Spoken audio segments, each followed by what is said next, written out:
कांग्रेस विधायक फूल सिंह बरैया ने दतिया उपचुनाव को लेकर इंडिया न्यूज की खास बातचीत में फिर से दोहराया कि बीजेपी ने पूर्व गृह मंत्री नरोत्तम मिश्रा समेत 3 बड़े ब्राह्मण नेताओं की राजनीतिक हत्या कर दी है। फूल सिंह बरैया ने अपने घोर प्रतिद्वंदी डॉक्टर नरोत्तम मिश्रा का टिकट कटने पर उनके लिए सहानुभूति दिखाई। नरोत्तम मिश्रा के लिए कांग्रेस के दरवाजे खुले होने के सवाल पर बरैया ने कहा कि इस सवाल का जवाब तो पीसीसी चीफ जीतू पटवारी ही दे सकते हैं।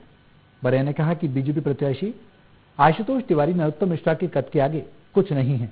नरोत्तम मिश्रा के बीजेपी में भविष्य को लेकर कांग्रेस विधायक बरैया ने कहा कि जिस आदमी ने अपनी पार्टी के लिए अपनी जान जोखिम में डालकर कमलनाथ की सरकार गिरा दी, उसका टिकट काटकर उसका राजनीतिक भविष्य खत्म कर दिया है। प्रदेश में दतिया विधानसभा उपचुनाव का बिगुल बज चुका है और ऐसे में लगातार बयानबाजी सामने आ रही है और कई राजनीतिक दल के लोगों ने वहां अपना डेरा जमाया हुआ है। इस वक्त हमारे साथ कांग्रेस के जो नेता हैं, एमएलए हैं भांडेर से, फूल सिंह बरैया, उनसे जानने की कोशिश करेंगे। सर, दतिया में उपचुनाव होने जा रहा है, किस तरह के मुद्दे हैं? देखिए, दतिया में अभी हम देख रहे हैं कि मुद्दों के आधार पर अगर बात की जाए तो मुद्दे तो इतने ज्यादा हैं कि उसमें भारतीय जनता पार्टी कहीं टक्कर में नहीं है। जैसे एक तो सबसे बड़ा बेरोजगारी का मुद्दा है। डिग्रियां लिए लड़के बच्चे और रोडों पर घूम रहे हैं। आने वाले समय में क्या हाल होगा इन बच्चों का? क्या सरकार इनको नौकरियां नहीं दे सकती और नीट के पेपर लीक कर रही है? दूसरा, लॉ एंड ऑर्डर का सबसे बड़ा संकट है भारतीय जनता पार्टी की सरकार में। तो बाबा साहेब अम्बेडकर ने भारतीय संविधान भाग 16 आर्टिकल 340 आर्टिकल 15(4) आर्टिकल 16(4) में लिखा है कि जितनी जिसकी संख्या भारी उसकी उतनी हिस्सेदारी।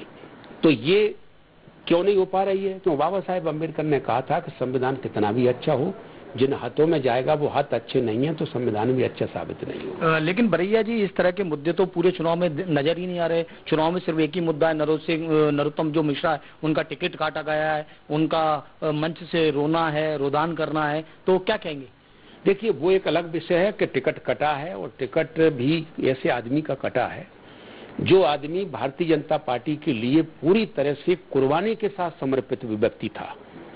उस व्यक्ति ने भाजपा के लिए इतनी बड़ी कुर्बानी, अपनी जान जोखिम में डाल करके भारतीय जनता पार्टी के लिए वो आदमी लड़ा और वो मुख्यमंत्री का चेहरा, उसका औरा भी बड़ा। उसके बारे में चर्चा है कि वो व्यक्ति अमित शाह और मोदी के साथ बैठने वाला व्यक्ति है। उस व्यक्ति का टिकट कट जाना तो लोगों का कहना है एक व्यक्ति का टिकट कटा है, लेकिन मेरा सोच अलग है। मेरा सोच ये है कि एक ब्राह्मण चेहरा जो मुख्यमंत्री का दावेदार था, जिसने बीजेपी के लिए अपनी जान जोखिम में डाल करके कुर्बानी की, उस व्यक्ति का टिकट काट करके एक ब्राह्मण मुख्यमंत्री का चेहरे वाले की राजनीतिक हत्या की है। और सिर्फ एक की नहीं की है, दूसरा भी मैं ब्राह्मण का नाम ले रहा हूं, अनूप मिश्रा। अनूप मिश्रा अटल बिहारी वाजपेयी के भांजे हैं। अटल बिहारी वाजपेयी का परिवार नहीं था, तो अटल बिहारी वाजपेयी का जब परिवार था नहीं तो अटल बिहारी वाजपेयी उसी परिवार को अपना परिवार मानते।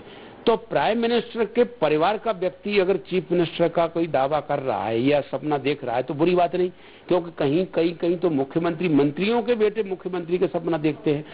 तो वो भी एक ब्राह्मण चेहरा था, मुख्यमंत्री का दावेदार था और उस चेहरे को भी भारतीय जनता पार्टी ने राजनीतिक हत्या की है। बरैया जी, तीसरा नाम बता दूं, गोपाल भार्गव, ये भी ब्राह्मण चेहरा है और मुख्यमंत्री का चेहरा, मुख्यमंत्री के लाइन का आदमी, उस व्यक्ति की भी राजनीतिक हत्या की है। बरैया जी, लगातार मंच से आप नरोत्तम मिश्रा के खिलाफ एक अलग तरह की भूमिका में नजर आए, ये कहते हैं आक्रामक रूप में नजर आए, कई बार आपने चैलेंज भी दिया है। आज सहानुभूति क्यों? नहीं, देखिए, मैंने कहा कि मैं बाबा साहेब अम्बेडकर को मानता हूँ, महात्मा फुले को मानता हूँ, साहू जी महाराज को मानता हूँ। एक उनकी मानवीय दृष्टिकोण है कि जब मैं लड़ रहा हूँ किसी से तो लड़ाई का लाइन अलग होती है, और कहीं वो व्यक्ति जो मेरा विरोधी है और रोड पे जा रहा है और कहीं एक्सीडेंट हो गया, घायल पड़ा है, तो क्या मैं उसे ये मान करके कि ये मेरा विरोधी है तो छोड़ जाऊं क्या? तो उसके साथ एक दुर्घटना हुई है, दुर्घटना में मेरी सहानुभूति है। मेरा कोई अब मैदान में लड़ने आ जाए तब सहानुभूति थोड़ी। क्या कांग्रेस ने ऑफर दिया था कि नरोत्तम मिश्रा जी कांग्रेस में आए, उन्हें टिकट देंगे? नहीं, ये बातों का कोई मतलब नहीं है। मतलब ये है कि एक इतने बड़े औरा वाला व्यक्ति एक विधानसभा का टिकट काट करके उस व्यक्ति का जिस व्यक्ति ने भाजपा के हिसाब से कांग्रेस की सरकार गिराई हो, जिसने कांग्रेस की सरकार गिराई, मैं खुद बैठा हूं, मेरे को अगर कोई हराया है तो नरोत्तम मिश्रा जी नहीं हरवाया। सवाल ये, क्या कांग्रेस के दरवाजे के लिए खुले हुए हैं? नहीं, ये मैं नहीं कह सकता, क्योंकि मैं कांग्रेस पार्टी का कोई मुखिया नहीं हूं। ये तो आप सवाल जब रहा वो जीतू पटवारी जी आए उनसे पूछेंगे तो ज्यादा बेहतर रहेगा। आखिरी सवाल है, दतिया की जनता क्या कह रही है?